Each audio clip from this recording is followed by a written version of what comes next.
Paramount STD के YouTube channel पर सभी दोस्तों का मैं बहुत बहुत स्वागत करता हूं। तो आज 5 जून 2021 की current affair daily current affairs है, जो कि प्रत्येक एग्ज़ाम के लिए महत्वपूर्ण होती है। तो ये हमारा लाइव सेशन होता है, 6 AM पर होता है, पर डे चलता है, शाम को 8 PM पर भी चलता है। तो यहाँ पर जितनी भी सारी देश विदेश की जितनी भी इवेंट होती हैं सारी वहाँ से ली जाती हैं, इसके बाद आपके पास ही भेजी जाती हैं। तो ये सेशन को आप मिस मत करिए और हमारे इस चैनल को सब्सक्राइब कर लीजिए अगर पहली बार आए हैं, और इसको क्या करिए, शेयर कर दीजिए ताकि ऐसे ही आप लोगों के लिए वीडियो समय समय पर प्राप्त होती रहें। तो आइए इस सेशन को स्टार्ट करते हैं। क्वेश्चन नंबर 1, निम्न में से किस देश ने स्वच्छ ऊर्जा नवाचार को बढ़ावा देने हेतु सदस्य देशों में इनक्यूबेटरों का एक नेटवर्क बनाने के उद्देश्य से एक वैश्विक पहल Mission Innovation Clean Tech Exchange launch किया है? ए ऑप्शन है भारत, बी ऑप्शन है नेपाल, और सी ऑप्शन है बांग्लादेश, और डी ऑप्शन है श्रीलंका। तो इसमें इसका जो करेक्ट आंसर हो जाएगा ऑप्शन नंबर यहाँ पर हो जाएगा, ऑप्शन नंबर ए हो जाएगा, अर्थात भारत। तो भारत ने इसके लिए लॉन्च किया। एक्सप्लेन देखते हैं। भारत ने स्वच्छ ऊर्जा नवाचार को बढ़ावा देने के लिए सदस्य देशों में इनक्यूबेटरों का एक नेटवर्क बनाने के उद्देश्य से एक वैश्विक पहल Mission Innovation Clean Tech Exchange launch किया। स्वच्छ ऊर्जा को दशकों तक किफ़ायती, आकर्षक और सुलभ बनाने के उद्देश्य से और पेरिस समझौते और शुद्ध शून्य उत्सर्जन की दिशा में कार्यवाही को आगे बढ़ाने के उद्देश्य से यह मिशन शुरू किया गया।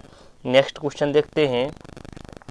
एशियाई विकास बैंक ADB ने किस राज्य में सड़क के बुनियादी ढांचे का उन्नयन करने हेतु केंद्र सरकार के साथ $25 लाख की ऋण सहायता के लिए एक समझौते पर हस्ताक्षर किए हैं?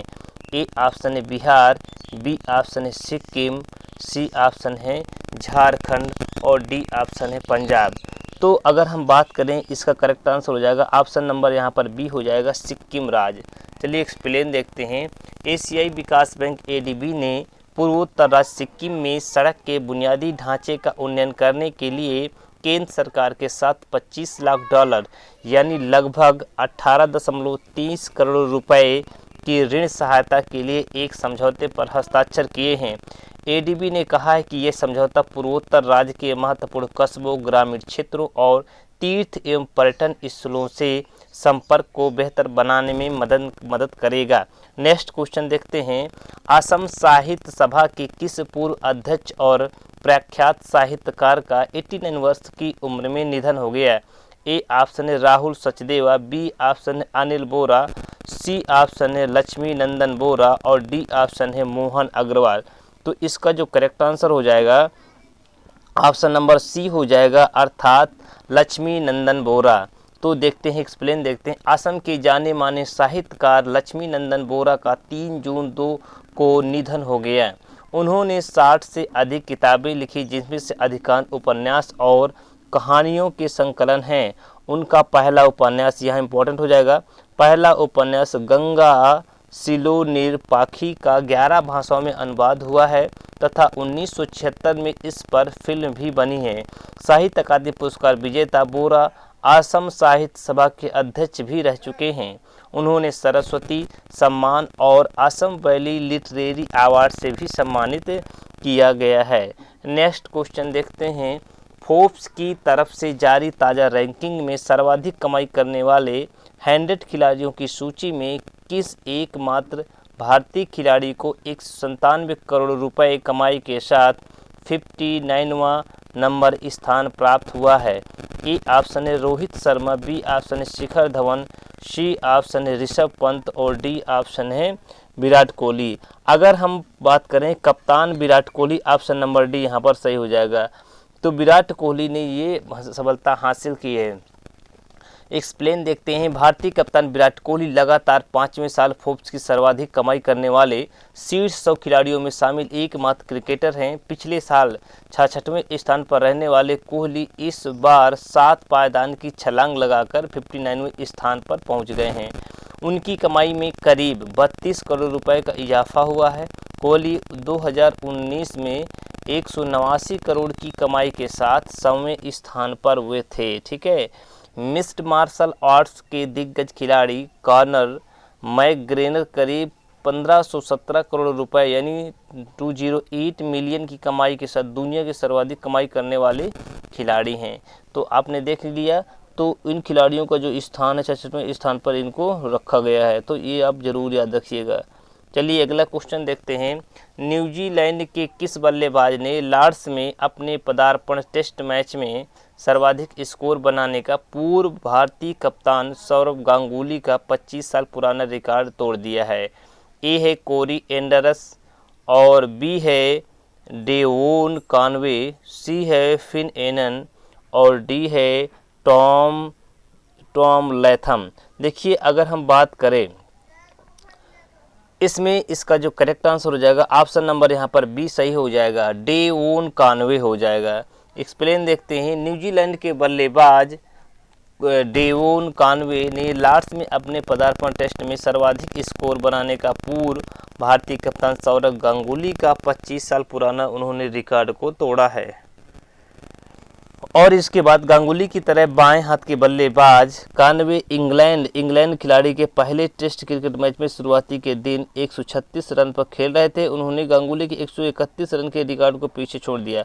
भारतीय क्रिकेट बोर्ड यानी बीसीसीआई के वर्तमान अध्यक्ष गांगुली ने 1996 में लॉर्ड्स में टेस्ट क्रिकेट में पदार्पण किया है। 131 रन की पारी भी इन्होंने खेली थी। तो इस तरह से क्वेश्चन आपका कंप्लीट हो जाता है। नीति आयोग की एसडीजी भारत सूचकांक 2020-21 में किस राज्य ने अपना शीर्ष स्थान हासिल किया है? तो ए ऑप्शन है बिहार, बी ऑप्शन है पंजाब, सी ऑप्शन है झारखंड, और डी ऑप्शन है केरला। तो इसका जो करेक्ट आंसर हो जाएगा ऑप्शन नंबर केरला। केरला लगातार इस पर बाजी मार रहा है। क्वेश्चन को सॉल्व करते हैं, देखते हैं। नीति आयोग के एसडीजी भारत सूचकांक 2020-21 में केरल अपने शीर्ष स्थान पर बना हुआ है, जबकि बिहार का प्रदर्शन सबसे बुरा रहा है। सतत विकास लक्ष्यों के लिए सूचकांक एसडीजी सामाजिक, आर्थिक और पर्यावरण मापदंडों पर राज्यों और केंद्र शासित प्रदेशों की प्रगति का मूल्यांकन करता है। एक रिपोर्ट के अनुसार केरल ने 75 अंकों के साथ शीर्ष राज्य के रूप में अपना स्थान बरकरार रखा है, जबकि 74वें अंक के साथ हिमाचल प्रदेश और तमिलनाडु दूसरे स्थान पर रहे हैं। तो पहला स्थान आपका यहाँ पर केरल कौन सा है? एसडीजी ये है, सस्टेनेबल डेवलपमेंट गोल इसको बोलते हैं।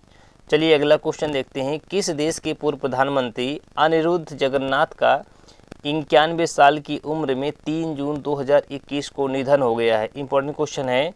ए ऑप्शन है मॉरिशस, बी ऑप्शन है श्रीलंका, और सी ऑप्शन है नेपाल, और डी ऑप्शन है यहाँ पर भूटान। तो देखिए इसका जो करेक्ट आंसर हो जाएगा ऑप्शन नंबर ए यहाँ पर सही हो जाएगा, यानी मॉरिशस के प्रधानमंत्री। तो एक्सप्लेन देखते हैं। मॉरिशस के पूर्व प्रधानमंत्री अनिरुद्ध जगन्नाथ का 91 साल की उम्र में 3 जून 2021 को निधन हो गया। अनिरुद्ध जगन्नाथ मॉरिशस के प्रधानमंत्री और राष्ट्रपति दोनों ही पदों पर कार्य कर चुके हैं। भारत और हिंदी के प्रति अपने खास लगाव के लिए पहचाने जाने वाले अनिरुद्ध जगन्नाथ को प्रथम प्रवासी भारतीय सम्मान से भी इन्हें नवाजा गया। अनिरुद्ध जगन्नाथ का जन्म 29 मार्च 1930 को मॉरिशस में हुआ था। वे वर्ष 2003 से 2012 तक देश के राष्ट्रपति रहे थे। इससे पहले वे देश के प्रधानमंत्री भी रह चुके हैं। तो ये ऑप्शन यहाँ पर क्वेश्चन आपका कंप्लीट हो जाता है। चलिए अगला क्वेश्चन देखते हैं। अमेरिकी अंतरिक्ष एजेंसी नासा ने घोषणा की है कि वह किस ग्रह के लिए वर्ष 2028 से 2030 के बीच 2 अभियान भेजेगी? इसमें ए है ऑप्शन शुक्र, बी है ऑप्शन मंगल, और सी है ऑप्शन शनि, और डी है ऑप्शन यहाँ पर बुध। तो इसका जो करेक्ट आंसर हो जाएगा ऑप्शन नंबर ए यहाँ बिल्कुल सही हो जाएगा। अंतरिक्ष एजेंसी नासा ने घोषणा की है कि वह शुक्र ग्रह के लिए वर्ष 2028 से और 30 के बीच में 2 अभियान भेजेगी। ये मिशन बेहद खास होने वाले हैं, और उन्होंने ये भी कहा है कि इसके जरिए नासा के वैज्ञानिक शुक्र ग्रह के वायुमंडल और उसकी भूवैज्ञानिक विशेषताओं की जांच करेगा। इसके लिए नासा को 50 करोड़ रुपए की फंडिंग की मंजूरी भी दी जाएगी। चलिए तो ये आपका सेशन अगर पसंद आया हो तो इसको लाइक शेयर सब्सक्राइब करिए, और जो नए व्यूअर हों तो इसको सब्सक्राइब ज़रूर कर लें, ताकि ऐसे अपडेट के लिए मैं आप लोगों के लिए ऐसे ही न्यूज़ लेके आता रहता हूं। तब तक के लिए अगले वीडियो मिलते हैं। नमस्कार, जय हिंद।